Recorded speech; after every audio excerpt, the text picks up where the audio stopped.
Baha'u'llah was born on 12 November 1817 in Tehran, the capital of Iran. From his childhood, he showed signs of greatness.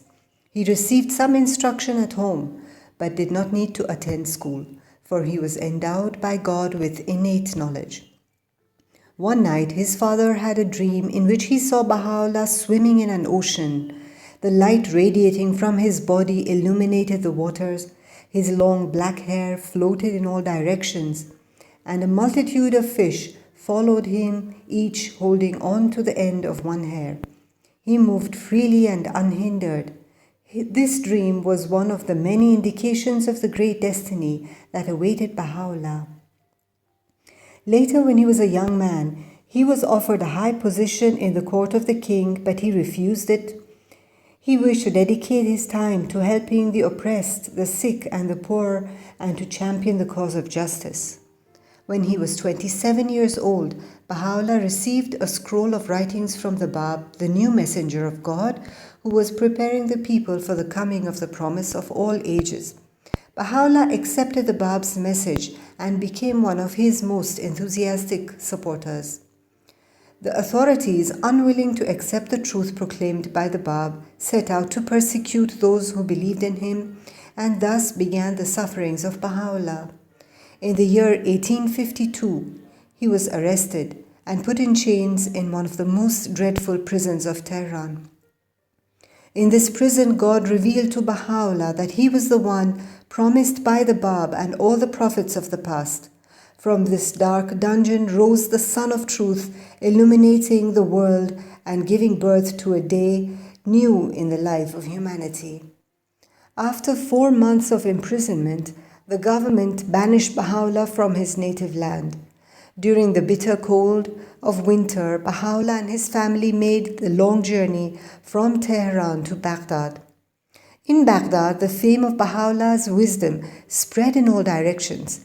People of every background crowded to his home, seeking his help and advice. The government, which was afraid of Baha'u'llah's influence, decided to banish him even further from his homeland. Before leaving Baghdad, Baha'u'llah spent 12 days in the garden outside the city, where streams of visitors came to bid him farewell. In this garden, Baha'u'llah proclaimed that he was the manifestation of God for this day. For centuries to come, the period of 21st April to 2nd May will be celebrated as the Festival of Ridwan, the anniversary of the declaration of Baha'u'llah of his world-embracing mission. Baha'u'llah's next place of exile was Constantinople and later Adrianople, both cities in today's Turkey. From Adrianople, Baha'u'llah, a prisoner and an exile, sent letters to the kings and rulers of the world, bidding them to uphold justice and to use their power to put an end to misery and war. Once again, Baha'u'llah's fame spread among the inhabitants of the region, and the government decided to banish him even further away to the prison city of Akka. This was the prison to which the worst criminals and agitators of the land were sent, never to be heard of again.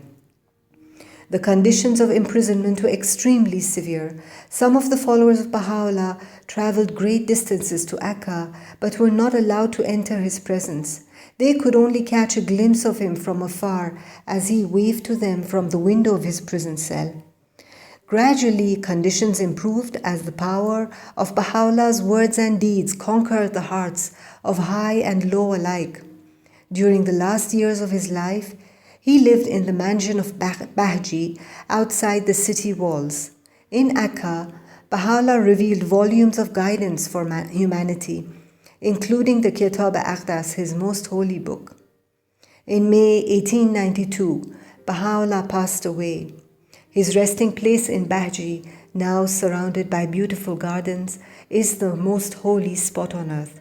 Akka and the nearby city of Haifa are the spiritual and administrative center of the Baha'i community, which is striving to bring about the world order of Baha'u'llah and the prosperity of humankind.